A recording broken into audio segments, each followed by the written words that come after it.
Hello everyone, Dimitri Mello here, the Soccer Excellence Mentor, and today we're going to be talking about third man with a bonus exercise in the end, so you better stay until the end. So as I've told you before in previous videos, I'm always using my own posts as a guide to those videos, okay? So you can check my posts on Instagram, on Facebook. I'm gonna put the post here, and a link to the social media here on my right. Today we're going to be talking about third man, and after I read my post and do my comments, I'm gonna compare the concept I described to you guys with Xavi Hernandez's description of the concept, so we can compare both.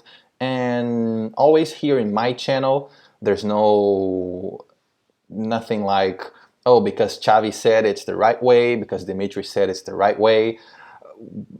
I accept arguments on any ways, okay? So arguments that defend both conceptions of the idea. So I'm gonna present to you all the arguments, and I'm gonna get to the conclusion that whatever you think is the third man or not, the concept is still the same and it's trainable the same way. So it's not very important who is the third man on the play. The important thing is to understand the concept and understand the exercise I'm going to explain to you in the end of this video. Okay? So starting here, third man is a concept that involves a player that checks into the zone of the ball coming from a different zone in the field, generally a zone closer to the goal than the zone where the ball is being played now. The concept involves recruiting one more player to the zone of the ball that has not been considered by the opponent's players defending that zone. The goal is to generate quick numerical superiority to solve the problem being presented. Often, the third man will have to execute a wall pass and move out of the zone again. Key aspects for correctly executing the third man concepts. 1. Timing. The player that checks into the zone has to time his movements precisely to find himself in a free space at the right time to avoid being followed by his marks, and being able to indeed generate numerical superiority for a short period of time, just enough for the problem to be solved. The player who passes the ball to the third man, to me, the third man is the guy that checks into the zone, has to time his action to seize the opportunity without losing the advantage. Number 2, space. The third man needs to evaluate space correctly and support where it is possible to generate advantage to escape the problem being presented. Number 3, movements off the ball. From the third man, obviously, and from other players to support and receive the pass back from the third man, so to give continuity to the play. Number 4, clarity of ideas. Knowing what to do and where to go after the advantage has been generated is crucial. The third man concept often accumulates players in the zone of the ball, so being trained to neutralize the disadvantage is a must. As always, given the aspects necessary to correctly develop the concept, you will have to train your team in game-like situations to develop such precision and coordination. Exercises without opponents or that are not cyclically developed will not develop the concept in its entirety. So basically, what I am explaining here in this post is that the third man concept involves one player who has the ball, a player who wants to receive the ball but cannot receive the ball from that player, and a third player that comes in from above, does a wall pass between one player and the other, and connects those two players by coming from a higher area in the field. Okay? Now, Xavi Hernandez, and you can find those his description online, just look for Xavi Hernandez and third man, and you have his quote, says that, and he gives the example that Piqué has the ball, he wants to pass to Xavi. Messi comes, but he cannot. Messi comes down, Messi receives the ball from Piqué, Messi passes to Xavi. Xavi is the third man. For Xavi, the guy that receives the ball last is the third man. Okay? To me, there is already Piqué and Xavi, and when Messi comes down and is needed by both of them, Messi is the third man and connects Piqué and Xavi because they could not connect each other without the third man's presence. Okay? Dimitri, is this important? Not really, because the concept is the same. The dynamic of the concept is the same.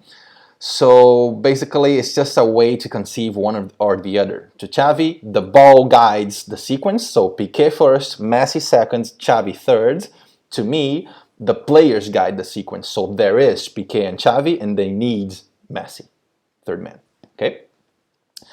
With my way of understanding it, I think it makes clear to me, maybe not to you, but to me, how to train it. And I'm going to show you that right now. So let's go to the exercise right here. And this is the exercise, one of the exercises I propose to you so you can train third man. But basically you can apply this rule to any possession exercises with zones, okay? So basically we have 3 teams of 3 players, as you can see here, blues, reds, and yellows. We have 3 zones. This could be done with 2 zones. I made 3 zones because I think it's clear that way. So there's 1 zone for blues that have the ball and play in that zone. There's 1 zone for yellows, and there's 1 zone for one of the reds, and 2 reds press in the zone of the ball. Okay? So the goal here is that blues can only pass to yellow team after yellows have helped blues generate a third man to then pass the ball to yellows. For example, for blues to move the ball to yellow, they pass here, for example. Let's say this guy moves a little bit here, this guy moves here. I'm just moving just so we can create the situation, okay? I'm just not being very correct here with the concepts.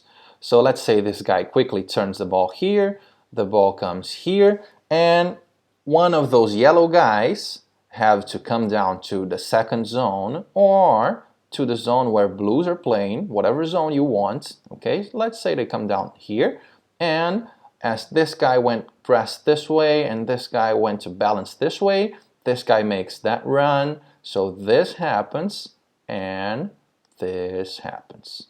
So that guy can pass to yellows like this. Okay, so let me do it again so you can understand the concept. The concept is, to me, this is the third man. To Xavi, this is the third man. Okay, so this guy has to check in the right time, so blue can pass to him, and this guy has to move in the right time, so yellow can pass to him, and those 2 guys solve that problem with the aid of a third guy here. Or, in Xavi's conception, this guy needs the help of this guy to bring the ball to the third man, this guy here, so they can check the ball to the other side. Okay, so this is an exercise where you can train the concept of third man. This is my understanding, this is Xavi's understanding of the third man. You have 2 perspectives here, and you can already understand that with any of those 2 perspectives, the same way is applied of training the third man. You'll always need zones, you'll always need a player checking into the zone to help solve the situation and create 3 players in that play, and then make a wall pass and move the ball to the other side. Okay, another aspect of why this is the third man for me, it's because in a game, when this player checks in to help the situation, he himself can turn around if he's free, right? If he's free, let's say this is a game and we are attacking, if he's free, he can turn around and attack the space and bring the ball forward himself, right? Can do that and attack. So those 2 guys needed this third guy to move the ball forward, not to move. To me, the goal is not to make the ball go to players. It's to make the ball go into the goal. So if the third man can turn around and go for the goal, that's even better, right? So guys, this is the concept of third man. I hope you liked this video. I hope you like my content. Thumbs up, subscribe to my channel if you like it. Let me go here to the screen again, here. So let me know if you like it. Put a comment here below, send me messages, send me topics of things you would like to see here in my channel, ideas. Follow me on Instagram, on Facebook. I always put very valuable and applicable content in those social medias, and I try to bring them here to YouTube to explain them a little more in depth to you, soccer fan, soccer coach as I am. Okay? So keep following me. Keep sending me messages, and let's all drive our performance towards excellence.